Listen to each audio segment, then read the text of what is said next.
Di sebuah desa kecil yang terletak di pinggir hutan, hiduplah seorang rentenir kaya bernama Pak Jarman. Ia dikenal sebagai sosok yang kejam dan serakah. Banyak warga desa yang terjebak dalam lilitan hutang kepadanya. Jika mereka tak bisa membayar tepat waktu, Pak Jarman tak segan-segan merampas harta benda mereka, bahkan rumah mereka. Suatu malam, datanglah seorang perempuan tua, Ibu Sari, ke rumah Pak Jarman. Ia memohon dengan berlinang air mata agar diberikan kelonggaran waktu untuk membayar hutangnya. Anak sematawayangnya sedang sakit keras dan butuh biaya untuk pengobatan. Namun, Pak Jarman menolak mentah-mentah. "Jika besok kau tak bisa membayar, rumahmu akan aku ambil," katanya dengan suara dingin. Keesokan harinya, kabar duka tersebar di seluruh desa. Ibu Sari ditemukan tewas di rumahnya, memeluk tubuh anaknya yang juga telah meninggal. Warga desa curiga bahwa keputusasaan karena hutang pada Pak Jarman yang membuatnya nekat mengakhiri hidupnya. Beberapa hari setelah kematian Ibu Sari, kejadian aneh mulai terjadi di rumah Pak Jarman. Pada malam pertama, suara ketukan pelan terdengar di pintu rumahnya. Ketika dibuka, tak ada siapapun di sana. Malam berikutnya, suara ketukan itu kembali, kali ini lebih keras dan terdengar seperti ketukan panik. Ketika Pak Jarman memeriksa, sekali lagi, tak ada siapapun. Pak Jarman mulai merasa tak nyaman. Malam-malam berikutnya, suara ketukan berubah menjadi jeritan memilukan, seolah-olah seseorang sedang dalam kesakitan. Ketakutan mulai menggerogoti hati Pak Jarman. Setiap malam, suara itu semakin kuat, diiringi dengan suara tangisan perempuan dan rintihan anak kecil. Suatu malam, Pak Jarman memutuskan untuk berjaga-jaga dengan membawa pisau. Saat tengah malam tiba, suara jeritan itu terdengar lagi, kali ini dari dalam rumahnya. Pak Jarman bergegas ke ruang tamu dan melihat sesuatu yang membuat darahnya membeku. Di sudut ruangan, berdiri sosok perempuan berambut panjang, dengan wajah pucat dan mata kosong. Di pangkuannya, tergeletak tubuh seorang anak kecil yang tak bergerak. Itu adalah Ibu Sari dan anaknya. Pak Jarman gemetar ketakutan. "Maafkan aku. Maafkan aku." Ia berteriak sambil mundur, namun sosok Ibu Sari semakin mendekat. "Kau sudah mengambil segalanya dariku, sekarang giliranku," bisik arwah itu dengan suara serak yang mengerikan. Sejak malam itu, Pak Jarman menghilang tanpa jejak. Rumahnya kosong, hanya menyisakan barang-barang yang berserakan seolah-olah seseorang telah berusaha melarikan diri. Warga desa percaya bahwa arwah Ibu Sari telah mengambil nyawanya sebagai pembalasan atas keserakahannya. Namun, meski Pak Jarman telah tiada, kejadian aneh tetap terjadi. Setiap malam bulan purnama, warga desa mendengar suara ketukan dan jeritan dari rumah kosong itu. Arwah penasaran Pak Jarman tampaknya belum tenang, terperangkap dalam kutukan abadi sebagai bayaran atas kejahatannya selama hidup. Malam-malam penuh misteri terus menghantui desa tersebut. Setiap kali bulan purnama tiba, suara ketukan, tangisan, dan jeritan terdengar dari rumah Pak Jarman. Tak ada satupun warga yang berani mendekat. Beberapa orang yang penasaran dan mencoba masuk, selalu kembali dengan wajah pucat pasi dan mulut terkunci rapat, seolah-olah ada sesuatu yang membuat mereka ketakutan setengah mati. Di antara mereka, ada seorang pemuda bernama Danu. Ia adalah cucu seorang dukun tua yang tinggal di desa sebelah. Danu tak percaya pada cerita-cerita mistis dan memutuskan untuk menyelidiki apa yang sebenarnya terjadi di rumah Pak Jarman. Dengan keyakinan bahwa semua yang dialami warga desa hanyalah ilusi, Danu membawa segenggam jimat warisan kakeknya, serta obor yang menyala terang, sebagai persiapan untuk menghadapi apapun yang mungkin ia temui. Malam itu, bulan purnama kembali bersinar terang di langit. Danu perlahan-lahan melangkah menuju rumah tua Pak Jarman. Angin malam bertiup kencang, membuat dedaunan berbisik lirih seakan mengingatkan Danu untuk berpikir dua kali. Namun, ia tetap melangkah, dengan keberanian yang terpancar dari matanya. Saat ia tiba di depan pintu rumah, suara ketukan terdengar dari dalam. Jantung Danu berdetak lebih cepat, tetapi ia tidak mundur. Dengan tangan gemetar, ia membuka pintu yang berderit keras, mengungkapkan ruang tamu yang gelap dan suram. Ruangan itu berbau lembab dan tua. Perabotan berdebu, tirai sobek, dan cermin retak menghiasi tempat itu. Namun, yang paling mencuri perhatian Danu adalah jejak kaki yang basah di lantai, seolah-olah ada seseorang yang baru saja berjalan di sana. Jejak itu mengarah ke tangga menuju lantai 2. Danu mengikuti jejak kaki itu dengan hati-hati. Setiap langkahnya membuat lantai kayu berderak pelan.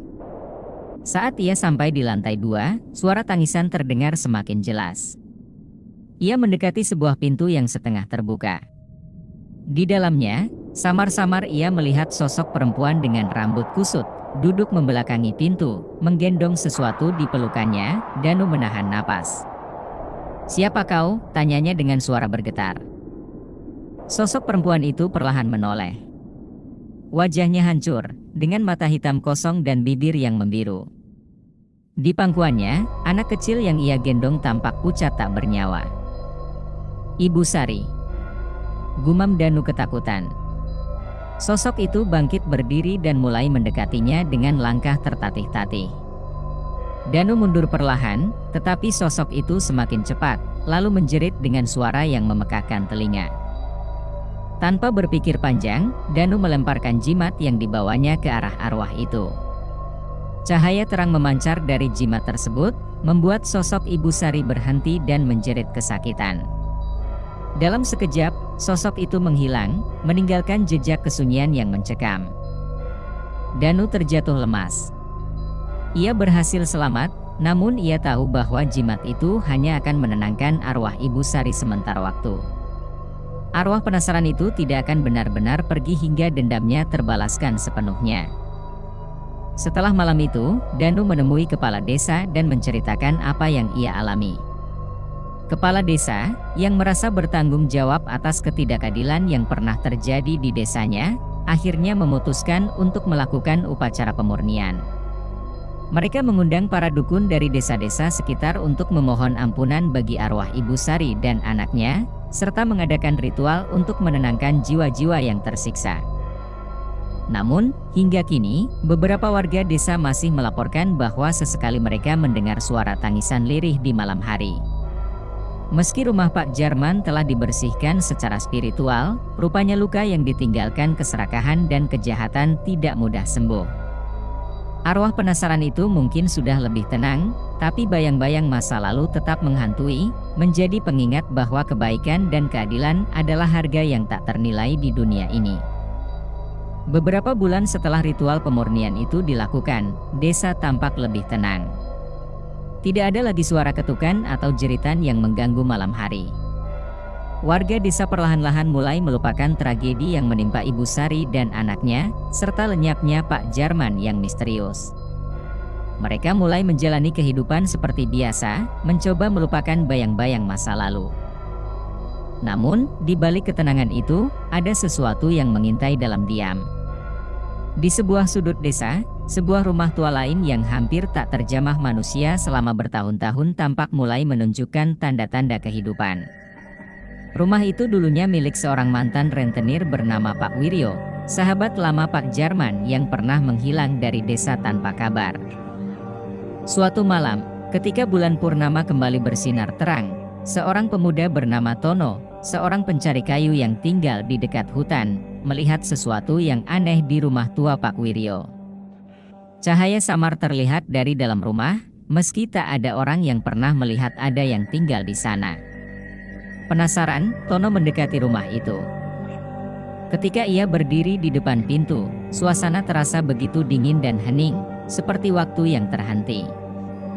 Dengan jantung berdebar, ia mendorong pintu yang sedikit terbuka. Begitu pintu terbuka, angin dingin menerpa wajahnya, membawa aroma busuk yang menusuk hidung. Di dalam rumah, Tono melihat perabotan yang tampak berantakan, seperti bekas seseorang yang tinggal di sana dengan tergesa-gesa. Namun, yang paling mengejutkan adalah lukisan besar di dinding. Lukisan itu menggambarkan seorang pria dengan senyum menyeramkan dan tatapan mata tajam, mirip dengan foto lama Pak Wiryo yang pernah dilihat Tono di rumah kepala desa. Tono merasa ada sesuatu yang salah. Ia berbalik untuk pergi, tetapi sebelum ia bisa keluar, suara ketukan pelan terdengar dari belakangnya. Suara itu datang dari lantai atas. Hatinya menjerit untuk lari, tetapi rasa penasaran menahannya. Dengan langkah ragu, Tono menaiki tangga yang berderak di bawah berat tubuhnya. Setiap langkah terasa semakin berat, seperti ada sesuatu yang mencoba menghentikannya. Ketika ia tiba di puncak tangga, ia melihat pintu sebuah kamar terbuka sedikit. Dari dalam kamar itu, terdengar suara lirih, seperti seseorang sedang berbisik. "Siapa di sana?" Tono memberanikan diri bertanya, namun tidak ada jawaban. Ia mendorong pintu dengan hati-hati, dan di dalam, ia melihat sesuatu yang membuat darahnya membeku. Di tengah ruangan berdiri sosok pria tua dengan punggung membungkuk. Pria itu membelakangi Tono, mengenakan pakaian usang yang tampak familiar. Dengan suara gemetar, Tono berbisik, "Pak Wiryo." Sosok pria itu berbalik perlahan, memperlihatkan wajahnya yang penuh luka, dengan mata yang kosong dan senyum menyeramkan. Tanpa peringatan, sosok itu bergerak cepat menuju Tono, membuatnya terjatuh ke lantai. Tono merasakan dingin yang luar biasa menyelimuti tubuhnya saat sosok itu mendekat. Ketika Tono hampir tak bisa bernapas, tiba-tiba terdengar suara lain dari dalam rumah. Suara seorang perempuan yang dikenalinya. Suara itu memanggil, "Pak Wiryo, berhentilah." Arwah Ibu Sari muncul di antara kegelapan, berdiri di antara Tono dan sosok menyeramkan itu. Arwahnya tampak lebih tenang, namun masih memancarkan aura duka yang dalam. Ia menatap Pak Wiryo dengan mata penuh kebencian. "Kau yang membuatku seperti ini. Kau dan Pak Jarman. Kalian takkan pernah tenang." Pak Wiryo terlihat ketakutan. Ia mundur dengan langkah gemetar, lalu menghilang dalam kegelapan, meninggalkan Tono dan arwah Ibu Sari sendirian. Tono, yang masih terbaring lemah, hanya bisa menatap arwah itu dengan rasa takut bercampur penasaran. Namun, kali ini, arwah Ibu Sari tidak menyerangnya. Ia hanya berdiri diam, memandangi Tono dengan tatapan pilu.